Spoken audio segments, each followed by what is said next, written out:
In today's video, we will be looking at a recent release from the Harbor Freight, which would be this here U.S. General Mini Toolbox. This thing's been kind of popping off on social media lately, so I figure I'd stop by and pick it up. It is product number 72436, and yeah, it's a cute little thing, and it's reasonably priced, so I figure I'd give it a pick it up and give it a good once over. In true Harbor Freight fashion, not too long ago, Snap-on had released a similar mini toolbox. Theirs was a KMC 923APB, and in true Snap-on fashion, it's 10 times more expensive than this thing. I've heard that Snap-on has not Snap-on, Harbor Freight has recently acquired some big wigs over there at Snap-on to work for them, and I don't know, my guess is it's probably the guys who were over at Snap-on stealing everyone else's idea, because that's pretty much what Harbor Freight's been doing lately. And even with the SEMA, the recent SEMA show, I'm seeing some of the new pliers that are coming out that kind of reminisce back to some old Snap-on tools. Like I said, I don't care. Let the pigs fight over the trough if they want. As long as we're getting some cheaper stuff and some better stuff, whatever. This particular box, like I said, I bought it. It's a cool little novelty. Maybe it's an actual tool that you could use. We're going to open it up and take a look inside of it. The general specs on the thing, we are looking at 5 pounds of weight. Apparently each drawer can carry 10 pounds. Ball bearing sliders, which is really nice. Powder coated. Magnetic drawer locks, which... magnets a lock, okay. Yeah, magnetic drawer locks. And... drawer liners, which are already built into the thing. And this particular one is in-store only, which kind of makes me think that at a price of $17.99, this is one of those, I don't know if I would call it a loss leader, but it would be one of those things where they plan on not making as much money just to get you in the store, and while you're in the store you buy some other stuff, and they make their money up on this particular thing. Yeah, like I said, I leave it in the box just so you can kind of find it. When I was in the store looking for this one, I was all over the place, and there was this very pleasant young lady sitting there stocking a shelf, and I gave up because I'm a man and I don't like to ask for directions. And I said, "Excuse me, young lady, where are these mini toolboxes I'm seeing on social media?" And she went, "Right here." It was the shelf that she was stocking. So I kind of felt like a big old dummy. But going back to Snap-on, well, as far as toolboxes go, I've owned three brands of toolboxes. Back in my early days when I was broke and didn't have any money, I bought the old Craftsman boxes that I'm sure at some point in time everyone's had. They were garbage. They might be better nowadays, but I mean, they weren't very good. There wasn't very many options aside from Snap-on and the trucks. And at one point in time, I went back and I bought a 54-inch box off of the old Snap-on truck, top and bottom, and I felt so good about myself that I had a cool Snap-on box sitting there in my old shop bay. And yeah, it turned out very disappointed afterwards. I think I used the thing in the shop. It never saw the back of a truck, but I used it in the shop for like 2 years, and then I got put on the road on a permanent basis. It didn't fit in my work truck back then. We were all driving Econoline 350s, and there just wasn't enough room for any type of Snap-on box. So I left it in the shop, covered up, and I guess a couple years later, I quit the job that I was at, and I brought that box home, covered it. It sat in my house for a couple of years, and right around 2000, I decided I wanted to sell it. So I cleaned it up, took all the pictures of the thing, and as I'm cleaning it up, I noticed that like half the sliders were either broken or breaking, and the inside of the box, I mean, for the thousands of dollars I spent for it, you think they'd be able to spray paint the inside of the box, because the inside of the box was getting all rusty because they just kind of whiffed over it with their spray gun. So that will be the last Snap-on box I ever buy. And recent years, I've been buying the U.S. General boxes. I think back in 2012, I bought my first U.S. General box. It was a red one, 42-inch box. It was their one of their Gen 1s, and it bounced around in the back of a van and a truck for the better part of 10 years. probably more than that, probably 11 years, and it just got so ugly and things were falling apart on the thing. It was time to replace it, and yeah, and then I bought a 44 by 22 inch U.S. General box, and that's what I'm running today. If I can get 10 years out of a toolbox bouncing around the back of a truck, I'm thinking I'm doing pretty good. And for what they are, U.S. General boxes seem to be a very good value for your money. Then you got the bigger ones, like the Icons, the big tool chest and all that jazz. I'll never own that many tools or ever need one of those, but I mean, just touching them, they seem like they're pretty good. And this is why I do bonus videos, so I can go off on tangents and not feel bad. But yeah, so this is the new U.S. General box. Let's pop it out of the box and take a look at it, maybe do some measurements so you guys can actually see what you're buying and the old in-hand feel. And yeah, let's flip the camera down, take a good look at her. Well, this would be it out of the packaging here. Let's do some quick measurements. The top, we'll call that 11 inches. And the side there, we're going to call that 6 1/4. And as far as tall goes, I think we're going to call that 6 inches.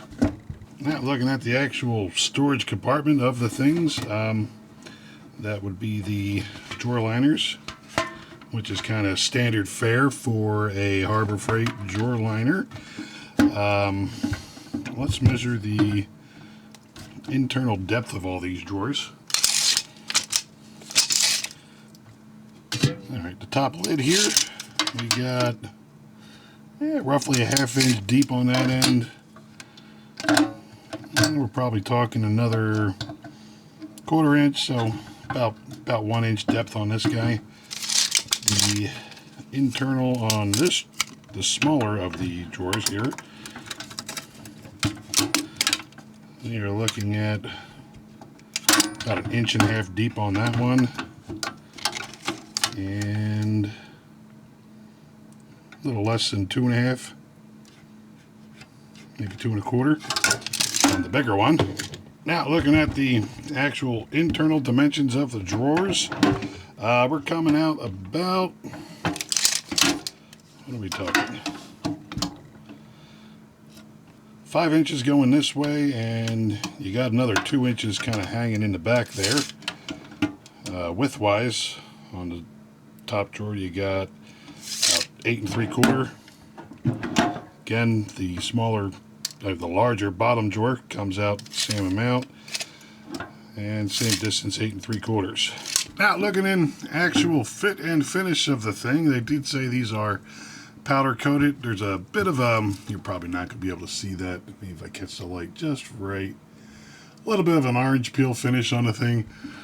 Not a deal breaker, kind of to be expected at this price point.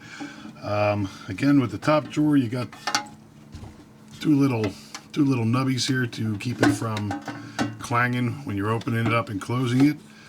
Have the U.S. General branding going on right here, and some more U.S. General branding going on right here with some raised letters.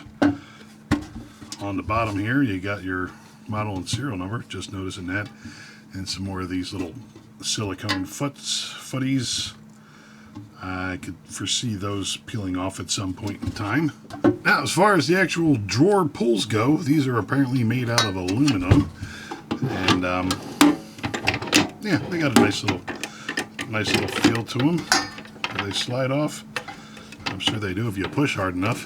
And getting back into the actual drawers, you have the magnetic drawer holders to keep everything from flopping open, which is a nice touch. I wonder where they actually put those magnets at. Let me grab my magnet film.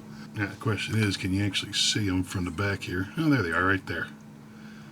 Two little magnets. I'm assuming they are neodymium magnets, because you want them to actually do something. And yeah, I mean, it gives it kind of a more high quality feel, the fact that it'll actually snap into place. I gotta say, I do kind of like that. Now, as far as feel goes, talking quality of build, I mean, I'm not sure what gauge steel that is. It feels a little thinner than their and their standard toolboxes, but again, this is a smaller box. It doesn't need to be as beefy as a big old toolbox. The drawers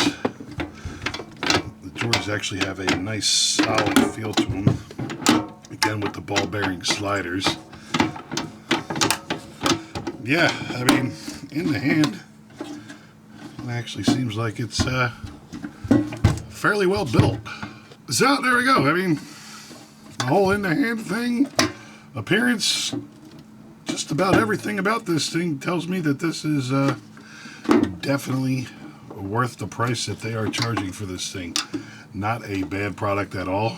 Kudos to you over there at the old Harbor Freight. I think you got yourself a winner here. And as a bonus recommendation, they got these here Berger, B-E-R-G-E-R 12-inch F clamps. Yeah, these things are very nice. I actually already owned one of these, and I picked up a second one. And doing any kind of welding or fabrication or just about anything you would need a clamp for, these are very nice. They're, what are we talking? $28, I think, is what you pay for these things. So they're not cheap, but I mean, they're nice. So they don't need to be cheap. These are product number 63512, and yeah, I could definitely recommend these as a bonus item. And just in case any of you think that I've sold my soul to the Harbor Freight, these Pittsburgh C-clamps are absolute garbage. They bend way too easy, and they're not worth the tag that they put on them. So yeah, just keep that in mind. These are good, these suck. So there we go. That is the Harbor Freight U.S. General Mini Toolbox. This has got to be one of the biggest banger deals I've seen at Harbor Freight. I honestly think, like I said in the beginning of the video, this is probably just a loss leader to get you in the store. It is in-store only purchase. I'm pretty sure that they just released a small batch of these to get a little buzz going for their Black Friday sale that is coming up not too far away from now. The fine gentleman at the old Harbor Freight there, cheery fella, he was great personality, bald, his name was Eric. He informed me that as for the Black Friday sale goes, this thing is going to be dropped down to $9.98 for this. That is, again, a banger deal. I mean, I bought one just to check it out, and now that I actually kind of got it in my hands and I see what it is, I'm kind of liking it, and I'm kind of thinking I need one. Well, maybe put this one in my van because it'll match my toolbox, and I'm a big girl and I like my stuff to match. And maybe picking up a second one for in here for when I got little small things that I don't want to lose track of. And yeah, I can't honestly see how you'd go wrong with this. And yeah, I mean, small hobbies, guys, you know, machinists, you got your almost dropped it on my foot. That would have been funny. Yeah, guys like machinists, you know what I mean? You got your big tool cart with all your big wrenches and everything, and then you got your small micrometers and calipers and whatnot. You don't want them to get bashed on with your big tools. Just kind of stick them in here, kind of keep everything protected. Just about any hobby I could think of has always got small little teeny tiny tools and parts that you want to keep track of. This again would be great for that. Awesome gift for dad type thing, you know, or boyfriend or girlfriend, whatever, anybody. Yeah, I would, if this was underneath my Christmas tree and I opened it up, it would bring a smile to my face. And yeah, I like it. Like I said, you guys know me. I generally don't fawn over tools, and yeah, this is a definite win for the old Harbor Freight. Yeah, I think that's about it for this. Again, jump on them fast. They're going fast as far as the website goes. Just about every time I look on them, they're in stock and they're out of stock. So kind of tells you that there is a little bit of a buzz going on with these things. But yeah, I would get one now. And I'd be honest with you, for the $9 you're going to save, buy it now. And I'm pretty sure if it's like any other retail establishment, you could buy it at the full price. And if it goes on sale within the return date, 30 days, you can get your refunded. The difference between the sale and the original price refunded. So might not be a bad idea to try to do that. But yeah, like I said, check before you go to get them because they're out of stock everywhere. I got the app, but you can check them online if you want to. Yeah, I just keep saying because I know there's something else that I want to say that I can't remember. And I'll remember when I'm editing this. But yeah. So yeah, questions, comments, concerns, leave them down in the old comment section. Do my best to get back to you. Said it again. That's a video. I'd like to thank you for watching. There you go.